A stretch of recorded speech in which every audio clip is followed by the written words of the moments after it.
بسم اللہ الرحمن الرحیم۔ عزیز طلبہ و طالبات، آج ہم اردو جماعت دہم میں سبق آسٹریلیا میں مسلمان کا مطالعہ کریں گے اور اس کے معنی اور مفہوم کو سمجھنے کی کوشش کریں گے۔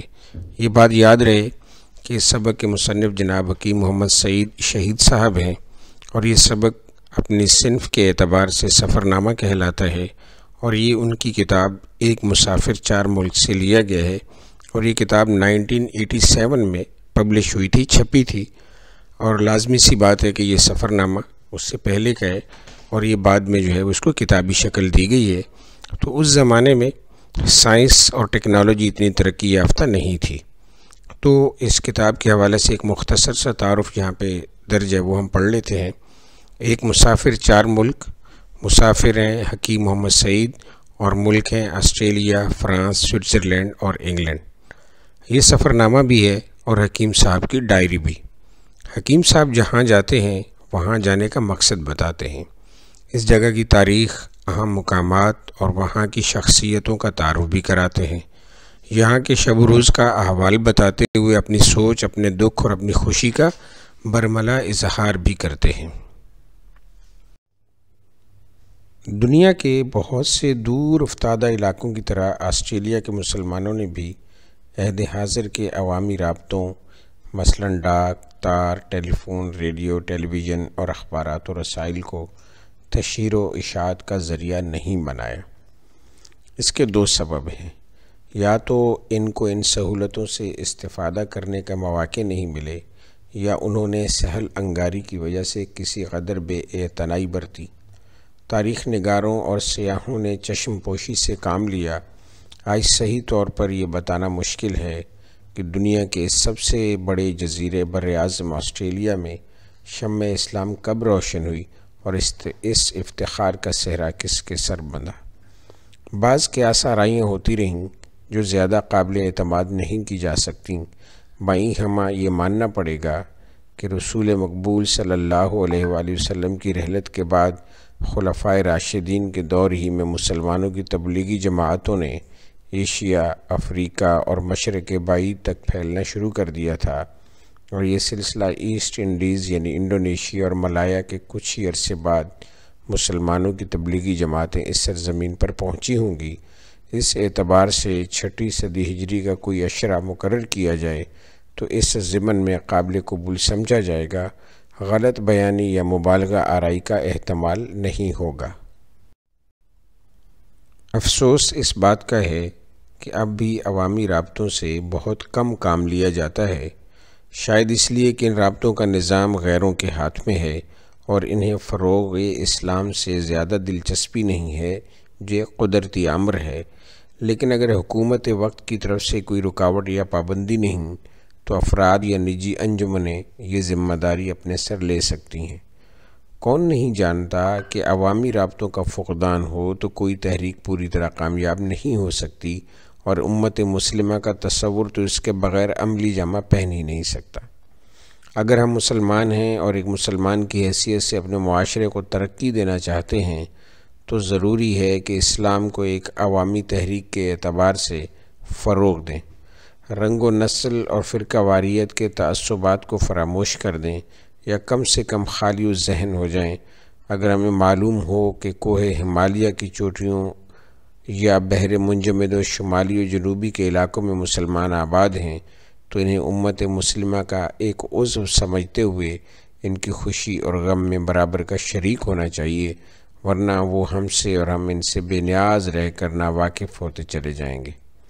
آسٹریلیا کے مسلمانوں کا جہاں تک تعلق ہے، باقی دنیا کے لوگوں نے ان کے ابتدائی کوائف معلوم کرنے کی بہت کم کوشش کی ہے۔ البتہ عہد حاضر کے حالات سے کچھ واقفیت ہو گئی ہے۔ اس کا صحرا بھی ان اسلامی جماعتوں اور جماعتوں کے وفاق کے سر ہے جن کی تشکیل اسی صدی میں ہوئی ہے۔ اندازہ لگایا گیا ہے کہ اس وقت آسٹریلیا میں 2.5 لاکھ کے قریب مسلمان آباد ہیں۔ ان میں سے بیشتر وہ ہیں جنہوں نے وہیں رہتے ہوئے اسلام قبول کیا۔ اس میں شک نہیں کہ وہ مختلف فرقوں اور جماعتوں سے تعلق رکھتے ہیں، تاہم یہ امر ہم اطمینان بخش ہے کہ ان میں بڑی حد تک یکجہتی اور اتحاد کی فضا قائم ہے، بعض دوسرے ملکوں کی طرح دینی عقائد کی بنیاد پر ان میں تنازعات شاذ و نادر ہی ہوتے ہیں۔ اس وقت آسٹریلیا کے طول و عرض میں تقریباً 19 عوامی اسلامی ادارے قائم ہیں۔ 19 مطلب 19 جو ایک وفاق میں منسلک ہیں۔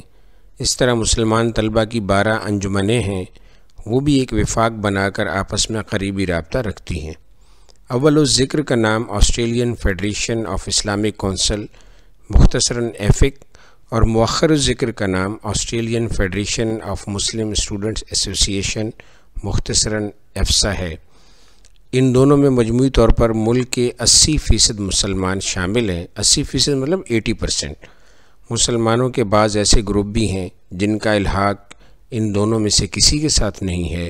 البتہ مسلمان طلبہ کی 12 انجمنوں کے وفاق نے مسلمان نوجوانوں کی عالمی انجمن ورلڈ ایسوسی ایشن آف مسلم یوتھ مختصراً وامی سے رابطہ قائم کر رکھا ہے۔ یہ عالمی انجمن ایفسا کو حسب ضرورت مالی امداد بھی دیتی ہے، کیونکہ خود اس کے پاس چندوں کی جو رقم جمع ہوتی ہے وہ تمام اخراجات پورے کرنے کے لیے کافی نہیں ہوتی۔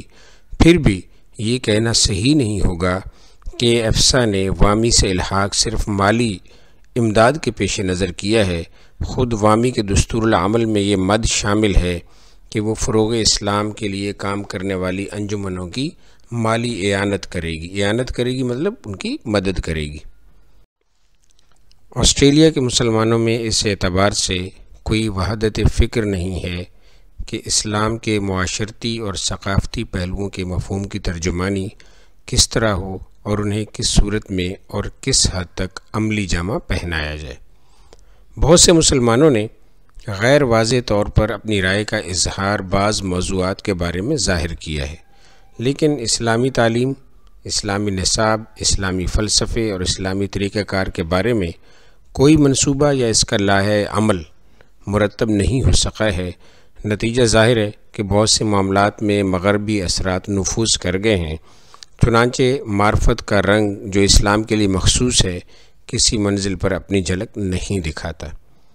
اسلامی فریضہ نماز ادا کرنے کے لیے آسٹریلیا کے بڑے شہروں میں جہاں مسلمان بڑی تعداد میں آباد ہیں، مسلمانوں کا سلسلہ زنجیر کی کڑیوں کی طرح پھیلا ہوا ہے، اور یہ دیکھ کر مجھے خوشی ہوئی کہ ان میں قریب کے مسلمان باشندے اچھی خاصی تعداد میں اپنے معبود حقیقی کے سامنے سر بسجود ہوتے ہیں۔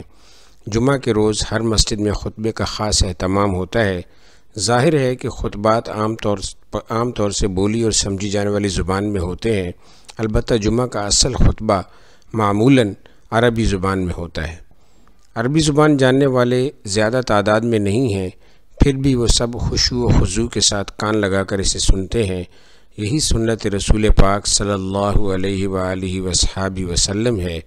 مجھے معلوم ہوا کہ روزے رکھنے کے ضمن میں بھی یہاں کے مسلمان کسی اور ملک کے مسلمانوں سے پیچھے نہیں ہیں۔ بالفاظ دیگر شمع اسلام ہر منزل میں پوری طرح اپنی کرنیں بکھیر رہی ہے۔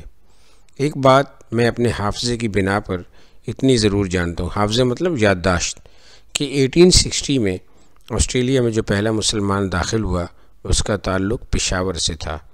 اس پہلے پشاوری کے آنے کے بعد اس علاقے کے لوگ بکثرت آسٹریلیا گئے اور وہاں تعمیر میں انہوں نے حصہ لیا۔ انہی نے آسٹریلیا میں سب سے پہلی مسجد کی بنیاد رکھی جسے آج بھی حکومت نے محفوظ رکھا ہے۔ اس کے بعد دنیا بھر سے مسلمان آسٹریلیا آئے۔ آج یہاں پاکستان، ہندوستان، ترکی، لبنان وغیرہ سے مسلمان آ کر آباد ہوئے ہیں اور ان کی بڑی تعداد ہے۔ اسی اعتبار سے آسٹریلیا کی مختلف ریاستوں میں مساجد و مینار بلند ہو رہے ہیں۔